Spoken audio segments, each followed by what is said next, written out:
بسم اللہ الرحمن الرحیم۔ السلام علیکم ورحمۃ اللہ وبرکاتہ۔ الحمد للہ رب العالمین والصلاة والسلام علی سید الانبیاء والمرسلین وعلی آلہ واصحابہ ومن تبعهم الى یوم الدین۔ اما بعد، اعوذ باللہ من الشیطان الرجیم، بسم اللہ الرحمن الرحیم۔ قل بفضل الله وبرحمته فبذلك فليفرحوا هو خير مما يجمعون۔ صدق الله العظيم۔ وقال النبي صلى الله عليه وسلم: خيركم من تعلم القرآن وعلمه، او كما قال عليه الصلاة والسلام۔ نہ گھبراؤ مسلمانوں، خدا کی شان باقی ہے۔ نہ گھبراؤ مسلمانوں، خدا کی شان باقی ہے۔ ابھی اسلام زندہ ہے، ابھی قرآن باقی ہے۔ صدر محترم، معزز علماء کرام اور میرے بھائیوں، ہم سب تکمیل قرآن مقدس کی اس پرنور محفل میں جمع ہوئے ہیں۔ قرآن کریم تمام آسمانی کتابوں سے افضل ہے۔ جس رسول صلی اللہ علیہ وسلم پر نازل ہوا وہ تمام انبیاء اور رسولوں سے افضل ہے۔ جس فرشتے کے واسطے سے نازل ہوا وہ تمام فرشتوں کے سردار ہیں۔ اسی طرح جو حضرات قرآن کریم پڑھنے پڑھانے میں لگے ہوئے ہیں وہ تم سب میں بہتر ہے۔ حدیث نبوی صلی اللہ علیہ وسلم نے ارشاد فرمایا ہے: خیرکم من تعلم القرآن وعلمہ۔ اس کے برخلاف ترمذی شریف کی حدیث میں ہے، رسول اللہ صلی اللہ علیہ وسلم نے ارشاد فرمایا: جس شخص کے دل میں قرآن مجید کا کچھ حصہ بھی نہ ہو، یعنی یاد نہ ہو، وہ ویران گھر کی طرح ہے۔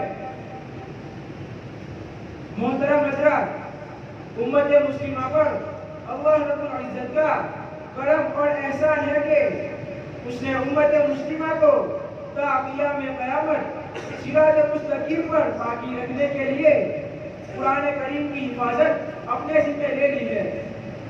یہی وجہ ہے کہ ہر زمانے میں ایسے بندگان خدا موجود رہے ہیں جو قرآن کریم کی حفاظت میں اپنی پوری زندگی لگا دیتے ہیں۔ ہماری آج کی اس محفل کے حفاظ کرام بھی انہی سعادت مند لوگوں میں شامل ہے جن کو اللہ تعالیٰ نے اپنے کلام کو باقی رکھنے کے لیے چن لیا ہے۔ قرآن کریم ہی ہے جس نے عمر رضی اللہ تعالیٰ عنہ جیسے سخت دل انسان کو اپنا گرویدہ بنا دیا، جن سے اونٹوں کی گلہ بانی ٹھیک سے نہیں ہوتی تھی، انہوں نے قرآن کریم کی برکت سے لاکھوں مربع زمین پر ایسی انصاف والی حکومت قائم کی کہ دنیا آج بھی ان کے اصول پر عمل کر رہی ہے۔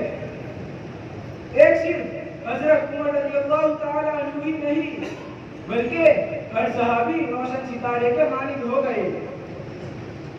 آپ صلی اللہ علیہ وسلم نے ارشاد فرمایا: میرے صحابہ میں سے جس کسی کی ابتدا کرو گے راہ راست پر آ جاؤ گے۔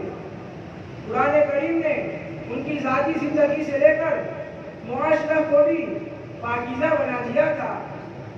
ان میں مرد عورت، چھوٹے بڑے، امیر غریب، سب کے حقوق یکساں محفوظ تھے۔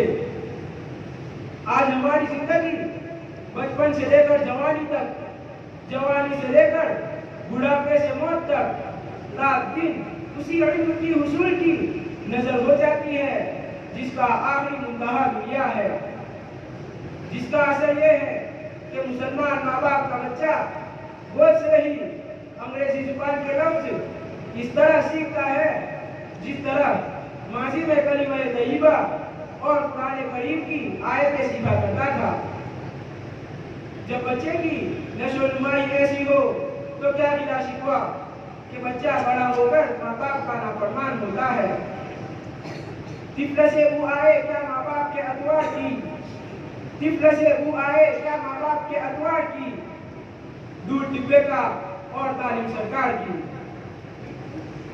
محترم حضرات، ہماری نئی نسل کے ماں باپ بچے کو اس کی حرکات پر روک ٹوک کو برا سمجھتے ہیں۔ اسی طرح بچے کی بچپن کی بری عادتیں بچے کے جوان ہونے کے ساتھ ساتھ جوان ہو کر اس کی زندگی کا حصہ بن جاتی ہے، اور یوں اس کو مان کر جینے کی بجائے منوا کر زندگی گزارنے کی عادت بن جاتی ہے، جس کی وجہ سے اس کی نجی زندگی اور ازدواجی زندگی اور معاشرتی زندگی خاردار درخت کی طرح بن جاتی ہے، اور گاؤں کے چھوٹے مکتب، مدرسوں اور خانقاہوں اور تبلیغی جماعت میں وقت لگا کر اللہ اور رسول کی مان کر چلنے کی عادت ہو کر ماں باپ اور اپنے بڑوں کی مان کر چلنے کا مزاج بنتا ہے، جس کی وجہ سے دنیا اور آخرت کی کامیابی اس کا مقدر بن جاتی ہے۔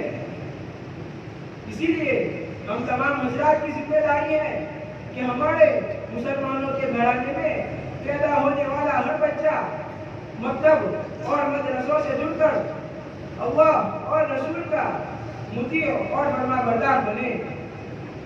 اس کی کوشش ہمیں کرنی چاہیے، اور بڑے ہو کر اپنے آپ کو تبلیغی جماعت اور خانقاہوں سے وابستہ رکھ کر اطیعوا اللہ و اطیعوا الرسول و اولی الامر منکم پر عمل کرتے ہوئے اپنے حقیقی مولا سے ملاقات ہو، جس کی وجہ سے دنیا اور آخرت کی کامیابیاں میسر ہو۔ اسی لیے اللہ رب العزت نے کہا ہے قل بفضل اللہ وبرحمتہ فبذلک فلیفرحوا هو خیر مما یجمعون۔ میرے بھائیو، قرآن کو یاد کرو گے تو حافظ بن جاؤ گے، قرآن کو سوار کر پڑھو گے تو قاری بن جاؤ گے،